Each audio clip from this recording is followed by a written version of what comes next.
अगली खबर है मध्य प्रदेश के उज्जैन से, जहां बड़नगर विधानसभा में भारतीय जनता पार्टी कार्यकर्ता सम्मेलन संपन्न। जहां खबर है एमपी के उज्जैन से, जहां बड़नगर विधानसभा में भारतीय जनता पार्टी कार्यकर्ता का सम्मेलन हुआ।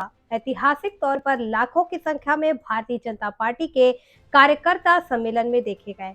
भारतीय जनता पार्टी के महासचिव कैलाश विजयवर्गीय भारतीय जनता पार्टी कार्यकर्ता सम्मेलन में पहुंचे। इस महासम्मेलन में भारतीय जनता पार्टी के कई प्रतिनिधि और कई वरिष्ठ नेता पहुंचे। हजारों लाखों की संख्या में भारतीय जनता पार्टी का जनसैलाब उमड़ा। वहीं भारतीय जनता पार्टी के महासचिव कैलाश विजयवर्गीय ने मीडिया के सामने बताया कि भारतीय जनता पार्टी देश के लिए काम करती है, न कि पार्टी के लिए। जिस प्रकार देश का जवान देश के लिए रक्षा के काम कर रही है, उसी प्रकार भारतीय जनता पार्टी देश के लिए काम कर रही है। महासचिव कैलाश विजयवर्गीय ने भारतीय जनता पार्टी के सभी कार्यकर्ताओं को स्पष्ट रूप से बताया है कि हमारे प्रत्याशी कमल का फूल है। बड़नगर विधानसभा के सभी भाजपा कार्यकर्ताओं को वादा करवाया और बताया कि अगली बार की तरह इस बार चूक नहीं होना चाहिए। बड़नगर शहर में कमल का फूल खिलना चाहिए। यह शब्द सुनते ही भाजपा कार्यकर्ताओं में उमंग उत्साह का जोश देखा गया। देखिए उज्जैन से राकेश सेन की रिपोर्ट। भारत माता की भारत माता की वंदे। एक प्रश्न मेरा है कि कांग्रेस पर अभी तक आरोप लगाती है भाजपा भाई भतीजावाद की पार्टी, कहीं ना कहीं भाजपा भी इस चीज़ का शिकार हो रही है। देखिए, कुछ अपवादों को छोड़ दीजिए, बाकी हम इस प्रवृत्ति को प्रश्रय नहीं देते। सर, आने वाले भविष्य में क्या भाजपा को गंगा समझा जाए? पवित्र हो रहे हैं, कांग्रेस से जो भी आ रहे हैं कि भ्रष्टाचारी हैं या जो अन्य उनके ऊपर आरोप हैं वो भाजपा में आप लिए ही जा रहे हैं, तो क्या भाजपा को गंगा माना जाए? देखिए, जो व्यक्ति कभी भी कहीं पर भी उसने गलत काम किया, उसको जो जांच एजेंसी उसकी जांच कर रही है और जो वास्तव में दोषी उसके खिलाफ कार्रवाई करती है। जैसे मैं बंगाल का बताऊँ, हमारे यहाँ मुकुंदा आए, उनको लग रहा था कि कमाएंगे और सारी के सब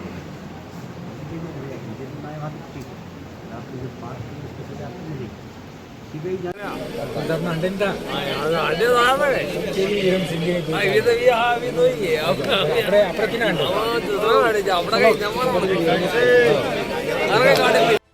राजनीति का जवाब हिंसा से नहीं दे सकते।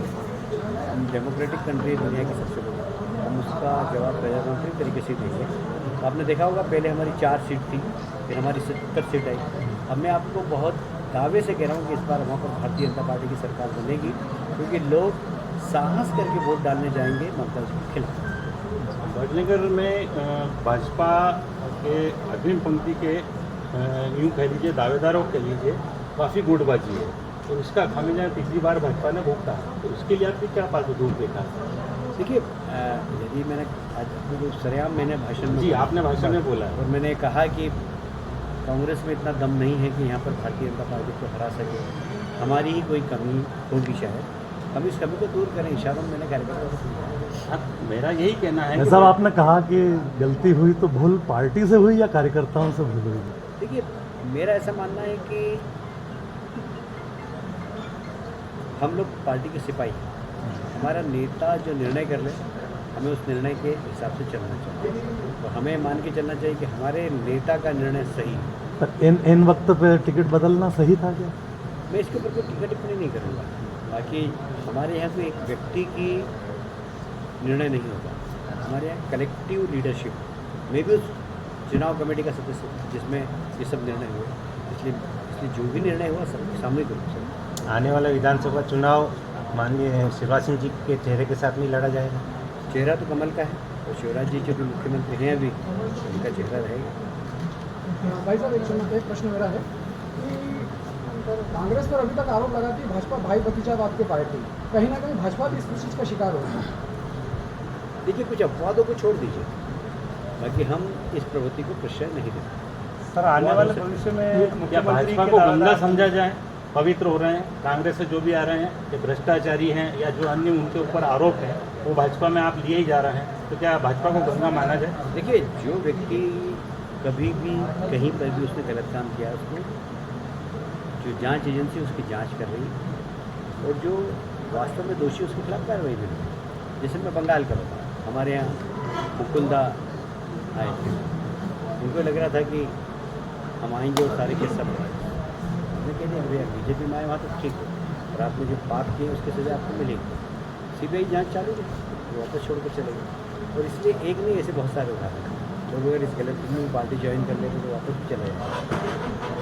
हम ये नहीं कहते कि कोई हमारे यहाँ आने से मना करे, पर यदि वो पाप लेके आएगा तो उसको सजा मिलेगी।